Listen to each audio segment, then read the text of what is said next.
এই তাহলে এই সরকারের ক্যারেক্টার।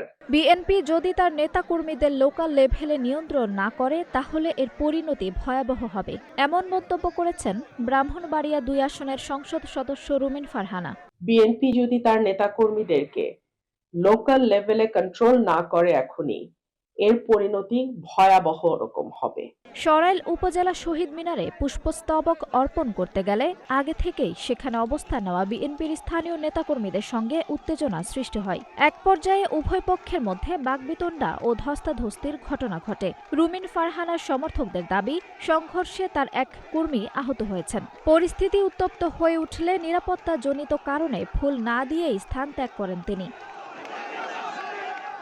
ঘটনার পর সাংবাদিকদের সঙ্গে কথা বলতে গিয়ে রুমিন ফারহানা বলেন, বিএনপি যদি তাদের নেতাকর্মীদের লোকাল লেভেলে নিয়ন্ত্রণ না করতে পারে তাহলে এর পরিণতি ভয়াবহ হবে। তিনি অভিযোগ করেন, রাজনৈতিকভাবে বাধা সৃষ্টি করে অশোভন পরিস্থিতি তৈরি করা হয়েছে। আমি আশা করব যে বিএনপি সরকার এবং দল হিসেবে এই ধরনের উচ্ছৃঙ্খল নেতাকর্মীদের ব্যাপারে তড়িৎ ব্যবস্থা নেবে।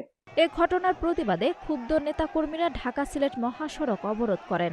এতে কিছু সময়ের জন্য যান চলাচল ব্যাহত হয় এবং সড়কের দুই পাশে দীর্ঘ যানজটের সৃষ্টি হয়। পরে আইনশৃঙ্খলা বাহিনীর হস্তক্ষেপে পরিস্থিতি স্বাভাবিক হয়। অন্যদিকে বিএনপির স্থানীয় নেতারা অভিযোগ অস্বীকার করে বলেছেন, ঘটনাটি রাজনৈতিকভাবে উদ্দেশ্যপ্রণোদিতভাবে উপস্থাপন করা হচ্ছে।